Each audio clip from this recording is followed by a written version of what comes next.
Hello students, ચલો આપણે કરવાના છીએ આજે emergency province in Indian constitution. બરાબર છે કે આપણા દેશની અંદર કે સ્ટેટની અંદર ઇમરજન્સી જે છે એ ક્યારે લગાવવામાં આવે છે એ. બરાબર છે. તો એમાં 3 પ્રકારની ઇમરજન્સી આવે. આપણા ઇન્ડિયન કોન્સ્ટિટ્યુશનની અંદર છે ને એ ઇમરજન્સી લગાવવાની જે ઓથોરિટી છે ને એ કોને આપવામાં આવેલી છે? પ્રેસિડેન્ટને. બરાબર છે. એ પ્રેસિડેન્ટ જે છે એ જે ઇમરજન્સી છે એને પ્રોક્લેમ કરી શકે. બરાબર. હવે આપણા ઇન્ડિયન કોન્સ્ટિટ્યુશનની અંદર 3 પ્રકારની જે ઇમરજન્સી છે એની વ્યવસ્થા કરવામાં આવેલી છે. બરાબર છે. તો એ કઈ કઈ છે? તો પહેલી છે નેશનલ ઇમરજન્સી, બીજું છે સ્ટેટ ઇમરજન્સી અને ત્રીજું છે ફાઇનાન્શિયલ ઇમરજન્સી. બરાબર છે. હવે જે ઇમરજન્સી પ્રોવિન્સ છે કે જે ઇમરજન્સીની જે જોગવાઈ છે, બરાબર છે, એની વ્યવસ્થા ક્યાંથી કરવામાં આવેલી છે? એટલે કે ઇન્ડિયાએ ક્યાંથી બોરો કરી છે એને? વેઇમાર કોન્સ્ટિટ્યુશન ઓફ જર્મની. બરાબર છે. જર્મનીનું જે કોન્સ્ટિટ્યુશન છે વેઇમાર કોન્સ્ટિટ્યુશન, બરાબર, ત્યાંથી એને બોરો કરેલી છે. અને એની જે 3 પ્રકારની ટાઈપ છે, બરાબર, એ છે આર્ટિકલ 352 નેશનલ ઇમરજન્સી, એટલે કે proclamation of emergency due to war and external force, એને કહેવામાં આવે નેશનલ ઇમરજન્સી. આખા દેશની અંદર એને લગાવવામાં આવે છે. તો આ ઇમરજન્સી ક્યારે લગાવવામાં આવે? An emergency due to war external forces which is known as national emergency. બરાબર છે. જો યુદ્ધનું માહોલ ક્રિએટ થતું હોય, બરાબર છે, કે પછી એક્સટર્નલ ફોર્સિસ છે, બરાબર છે, જે આપણા પર લગાવવામાં આવતા હોય, ત્યારે આ જે નેશનલ ઇમરજન્સી છે એને જાહેર કરવામાં આવે. એના પછીનો છે આર્ટિકલ 356 ઇમરજન્સી ઇન સ્ટેટ. બરાબર છે. એ છે પ્રેસિડન્ટ રૂલ. ઓકે. તો આ ઇમરજન્સી ક્યારે છે? કે જ્યારે કોઈ સ્ટેટની અંદર આપણું જે કોન્સ્ટિટ્યુશન છે એ ફેલ જાય. બરાબર છે. An emergency due to failure of constitution in the states. બરાબર છે. તો એને કહેવામાં આવે છે પ્રેસિડન્ટ રૂલ, અથવા તો સ્ટેટ ઇમરજન્સી, અથવા તો કોન્સ્ટિટ્યુશનલ ઇમરજન્સી. એના 3 નામ છે પ્રેસિડન્ટ રૂલ, સ્ટેટ ઇમરજન્સી અને કોન્સ્ટિટ્યુશનલ ઇમરજન્સી. બરાબર. તો જ્યારે કોઈ સ્ટેટની અંદર આપણું જે કોન્સ્ટિટ્યુશન છે એ ફોલો નહીં થતું હોય, બરાબર છે, એનો વિરોધ થતો હોય, તો ત્યારે એની અંદર જે સ્ટેટની ગવર્મેન્ટ છે, બરાબર છે, એના પર ટોટલી બેન કરી દેવામાં આવે છે એ લોકોને. અને જે પ્રેસિડન્ટ છે એનો રૂલ જે છે ત્યાં લગાવવામાં આવે છે. એટલે જે પ્રેસિડન્ટ છે એ બધું વ્યવહાર એનો સંભાળે. એ લેજિસ્લેટર હોય, બરાબર છે, કે પછી એક્ઝિક્યુટિવ હોય, બરાબર છે, કે પછી ફાઇનાન્શિયલ હોય, બધી જ વસ્તુ. અને એના પછી છે ફાઇનાન્શિયલ ઇમરજન્સી. બરાબર છે. તો ફાઇનાન્શિયલ ઇમરજન્સી ક્યારે પ્રોક્લેમ કરવામાં આવે? કે જ્યારે કોઈ ફાઇનાન્શિયલ સ્ટેબિલિટી છે, બરાબર છે, દેશની ફાઇનાન્શિયલ સ્ટેબિલિટી છે, બરાબર છે, એ હલી જાય. બરાબર છે. કે પછી લાઈક અર્થતંત્ર જે છે આપણું, બરાબર છે, એ સાવ તૂટી જાય. ઓકે. તો એવી પરિસ્થિતિની અંદર ફાઇનાન્શિયલ ઇમરજન્સી છે એ જાહેર કરવામાં આવે. બરાબર છે. તો જ્યારે આપણું અર્થતંત્ર ખોળવાઈ જાય છે, કે ફાઇનાન્શિયલ જે આપણી કન્ડિશન છે, બરાબર છે, આખા દેશની બગડી જાય છે, ત્યારે આ ફાઇનાન્શિયલ ઇમરજન્સી જાહેર કરવામાં આવે છે. અને આજ સુધી એવું થયું નથી કે આપણે ત્યાં ફાઇનાન્શિયલ ઇમરજન્સી લાગવામાં આવેલી છે. બરાબર છે. એ બહુ સારી વસ્તુ કહેવાય. એમાં કેવું છે કે જ્યારથી આપણું કોન્સ્ટિટ્યુશન બન્યું છે, મતલબ જ્યારથી આપણે આઝાદી મળી છે કે ત્યારથી લઈને અત્યાર સુધીના જેટલા બી વર્ષ છે ને એમાં આપણે ક્રમિક વિકાસ કર્યો છે. ક્રમિક એટલે સ્ટેપ બાય સ્ટેપ. બરાબર છે. એવું નથી કે લાઈક બહુ મોટું ઇન્વેસ્ટમેન્ટ કરી દીધું આખા દેશે, બરાબર છે, કે પછી આપણી દેશની જે પોપ્યુલેશન છે એ હિસાબે કોઈને જોબ નથી મળી, કે પછી બધાને જોબ મળી ગઈ છે, એવી કોઈ કન્ડિશન જ નથી થઈ. બરાબર છે. આપણે ક્રમ વાઇઝ બધું અહીંયા જે વસ્તુ છે, બરાબર, જે બધી પરિસ્થિતિ છે એ ક્રમ વાઇઝ થઈ છે. એટલા માટે આપણો ક્રમિક વિકાસ થયો છે. બરાબર છે. એટલા માટે ફાઇનાન્શિયલ જે ઇમરજન્સી છે એ લગાવવામાં આવી નથી. હવે તમે અત્યારે જોઈ શકો છો કે જે કોરોનાની પરિસ્થિતિ છે એના લીધે જે ઇન્ડસ્ટ્રીઝ છે બરાબર છે એ ખાસા 4-5 મહિના સુધી બંધ રહેલા બરાબર છે. અત્યારે બધું ખુલવા માંડ્યું. તો ત્યારે પણ લાઈક એપ્રિલ મહિનામાં કે પછી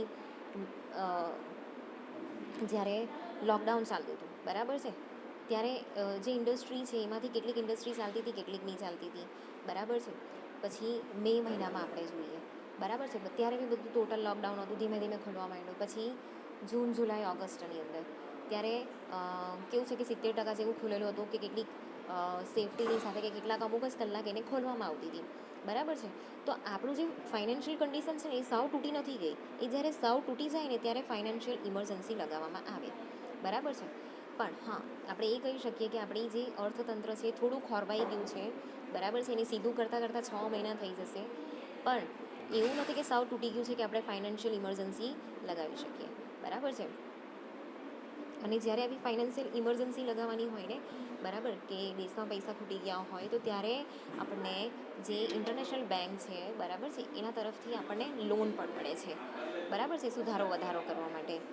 તો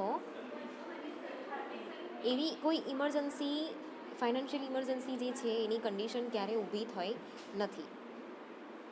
ચાલો તો આપણે પહેલું જોઈએ નેશનલ ઇમરજન્સી બરાબર છે. નેશનલ ઇમરજન્સી એટલે જે આખા દેશની અંદર લગાવવામાં આવે છે એને કહીશું આપણે નેશનલ ઇમરજન્સી બરાબર છે. તો એ આર્ટિકલ અંડર આર્ટિકલ આવે છે 352, 352 આર્ટિકલ બરાબર છે. હવે એની અંદર શું છે? In case of any difficulties take place towards the security of the country according to the president, he or she shall make a declaration by proclamation as he or she find necessity. એ જે president છે બરાબર છે એને એવું લાગે છે કે કન્ટ્રીની જે સિક્યુરિટી છે બરાબર છે એ ઓકે નથી, કે એના અકોર્ડિંગલી એવું લાગે કે અહીંયા ડિફિકલ્ટીઝ જે છે એ ઊભી થઈ શકે એમ છે, તો ત્યારે જે પ્રેસિડન્ટ છે એ પ્રેસિડન્ટ અહીંયા નેશનલ ઇમરજન્સી છે એને પ્રોક્લેમ કરી શકે બરાબર છે. If the president is satisfied that there exists a grave situation wherein the security of the country threatened on the ground of wars, તે જ્યારે વોર લાઇક સિચ્યુએશન હોય ત્યારે બરાબર છે. પછી એક્સટર્નલ અગ્રેશન હોય, બહારના જે આજુબાજુની જે કન્ટ્રી છે બરાબર છે એ અહીંયા ત્રાસ ફેલાવવાનો ટ્રાય કરે બરાબર છે, કે પછી આર્મ્ડ રેબેલિયન હોય ઓકે, એ લોકો જ્યારે આપણી કન્ટ્રી પર હુમલો કરે તો ત્યારે એ ઇમરજન્સી જે છે એને પ્રોક્લેમ કરી શકે. એના પછી છે કે emergency can be declared over the complete territory of India or any part thereof. તો જે ઇમરજન્સી છે ને નેશનલ ઇમરજન્સી એ આખા કન્ટ્રીની જેટલી પણ ટેરેટરી છે એની અંદર એ જાહેર કરી શકે છે બરાબર છે. આખા ઇન્ડિયાની ટેરેટરી છે ને બરાબર છે એમાં જાહેર કરી શકે છે. અને જે ટાપુ છે લક્ષદ્વીપ બરાબર, માલદીવ્સ, જે બાંગ્લાદેશની અંદર અને ઇન્ડિયા અને બાંગ્લાદેશની વચ્ચે જે એન્ક્લેવ જે ટેરેટરી આવેલી છે બરાબર છે એની અંદર પણ જે ઇન્ડિયાની અંદર આવતા હોય એ એન્ક્લેવ ટેરેટરીની અંદર બી એ લોકો ઇમરજન્સી જાહેર કરી શકે છે. એટલે આખા દેશમાં આ ઇમરજન્સી લગાવવામાં આવે છે બરાબર. તો president can declare emergency only on the return advice of the cabinet. અને જે પ્રેસિડન્ટ છે એ ઇમરજન્સી ક્યારે ડિક્લેર કરી શકે કે જ્યારે જે કેબિનેટ છે, કેબિનેટ મિનિસ્ટર છે, જે આખી કેબિનેટ છે, લોકસભા અને રાજ્યસભાને અંદર પણ એક કેબિનેટ છે બરાબર છે. તો આ જે કેબિનેટ છે એની એડવાઇસના હિસાબે, તે બી કેવી રિટર્ન એડવાઇસના હિસાબે એ અહીંયા જે ઇમરજન્સી છે એ ડિક્લેર કરી શકે છે બરાબર છે. એના પછી છે કે આ special majority is required to approve an emergency resolution. તો અહીંયા કેવું છે કે ઇમરજન્સી જ્યારે જાહેર કરવી હોય, બરાબર છે, તો એનું અપ્રુવમેન્ટ મળવું જોઈએ. તો જે કેબિનેટ મિનિસ્ટર્સ છે એની અહીંયા મેજોરિટી જોઈએ, બરાબર, કે આપણે ઇમરજન્સી જાહેર કરીએ કે નહીં કરીએ. Once approved, emergency shall operate for maximum period of not more than 6 months. એટલે જો ઇમરજન્સી અપ્રૂવ થઈ જાય ને તો એને તરત જ લાદી દેવામાં આવે, બરાબર છે, કે ઇમરજન્સી લગાવી દેવામાં આવે. જેનો મેક્સિમમ પીરિયડ કેટલો છે? 6 months. એનાથી વધારે એ લોકો અહીંયા લગાવી નહીં શકે. તો પછી જો ઇમરજન્સીની ખરેખર જરૂર હોય ને તો બીજા 6 મહિના માટે એને એક્સટેન્ડ કરવામાં આવે, બરાબર છે. એના પછી છે કે Lok Sabha has the power to disapprove the operation of national emergency at any time. જે લોકસભા છે ને, બરાબર છે, એની પાસે પાવર છે કે જે નેશનલ ઇમરજન્સી છે એને એ લોકો ડિસઅપ્રૂવ કરી શકે, બરાબર, કે જે નેશનલ ઇમરજન્સી લગાવવામાં આવેલી છે એને એ લોકો હટાવી શકે, બરાબર છે. If not less than 1/10 members of the Lok Sabha in writing to the speaker. એ લોકો ક્યારે હટાવી શકે કે જે 10મા ભાગના જે મેમ્બર્સ છે, બરાબર, એ લોકો બધા જ એવું કહે કે ઇમરજન્સીને હટાવી દો, બરાબર છે, કે એને ડિસઅપ્રૂવ કરે, તો ત્યારે એ લોકો ઇમરજન્સી ડિસઅપ્રૂવ કરી શકે છે. ઓકે, અને એ રિટર્નમાં કોને આપી શકે છે? જે લોકસભાના સ્પીકર છે ને એને રિટર્ન ફોર્મમાં એને આપી શકે છે. ઇફ હાઉસ ઇઝ ઇન સેશનનું જે હાઉસ જે છે એનું સેશન ચાલતું હોય ત્યારે પણ કરી શકે છે. Or to the president, then the speaker or president, as the case may be, so convene in special session. તો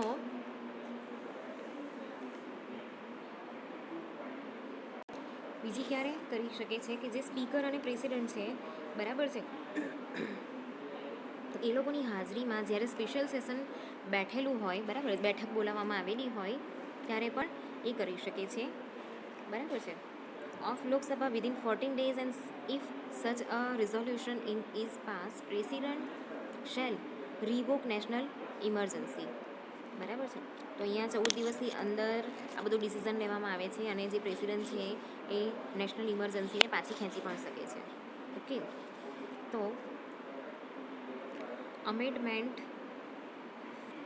38 કોન્સ્ટિટ્યુશનલ અમેન્ડમેન્ટ એક્ટ 1975ની અંદર આ જે છે એ ઇમરજન્સીના રૂલ્સ લાવવામાં આવેલા, અમેન્ડમેન્ટ કરવામાં આવેલું, બરાબર. It empowered president to proclaim national emergency on different ground even though an emergency is already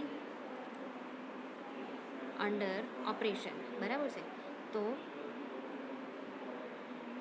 જો ઇમરજન્સી લગાવવાના હોય કે ઓલરેડી ઇમરજન્સી હોય, બરાબર છે, તો નેશનલ ઇમરજન્સી છે ને એને અલગ અલગ એરિયા વાઇઝ લગાવવામાં આવે છે. એટલે કે લાઈક કેવું છે કે જેવી રીતે ગવર્મેન્ટ છે તો સેન્ટ્રલ ગવર્મેન્ટ, રાજ્યની ગવર્મેન્ટ, લોકલ ગવર્મેન્ટ, તો એવી રીતે છે ને કેવું છે કે માની લો કે જે સ્ટેટ છે ને એને લાઈક 3 લિસ્ટની અંદર ડિવાઈડ કરેલા છે, બરાબર છે. યુનિયન લિસ્ટ, પછી સ્ટેટ લિસ્ટ અને કોન્કરન્ટ લિસ્ટ, બરાબર છે. તો એવી રીતે એ કેવું છે કે અલગ અલગ એરિયામાં પણ એ લગાવી શકે છે કે ભાઈ નેશનલ ઇમરજન્સી તો આખું સેન્ટર જ એ લોકો લોક કરી દે, આખું ઇન્ડિયા એ લોક કરી દે, બરાબર છે. પછી સ્ટેટ છે તો સ્ટેટની અંદર, બધા સ્ટેટની અંદર એ લગાવી દે, એટલે કોઈ પણ જાતની છૂટછાટ નહીં મળે કોઈ પણ સ્ટેટને, બરાબર છે. તો એ ટાઈપનું જે ઇમરજન્સી છે એ અહીંયા લગાવવામાં આવે છે. એના પછી જે અમેન્ડમેન્ટ થયેલું એ 42મું અમેન્ડમેન્ટ, 42nd કોન્સ્ટિટ્યુશન અમેન્ડમેન્ટ 1976, બરાબર છે. It empowered president to modify or vary national emergency under the original constitution. Only the imposition or revocation were possible. જે પ્રેસિડન્ટ છે, બરાબર છે, એ નેશનલ ઇમરજન્સીની અંદર એ ડિફરન્ટ ટાઈપની જે નેશનલ ઇમરજન્સી છે એ લગાવી શકે છે. એવું જે ઓરિજિનલ કોન્સ્ટિટ્યુશન છે ને એની અંદર એવું લખવામાં આવ્યું છે, બરાબર છે. અને જો પોસિબલ હોય, બરાબર છે, કે એવી કન્ડિશન હોય કે ભાઈ હવે ઇમરજન્સીની જરૂર નથી તો એ ગમે ત્યારે એને રિવોકેશન પણ કરી શકે છે, એટલે એને પાછું પણ ખેંચી શકે છે, બરાબર છે. Under the original constitution, President could have imposed national emergency only over complete territory of India. This amendment enabled him over a part of the country. Original કોન્સ્ટિટ્યુશનમાં કેવું હતું કે જે પ્રેસિડન્ટ છે ને બરાબર એ નેશનલ ઇમરજન્સી જે છે એ ઇન્ડિયાની ટોટલ ટેરેટરી છે બરાબર એના પર એ ઇમરજન્સી લગાવી શકે છે.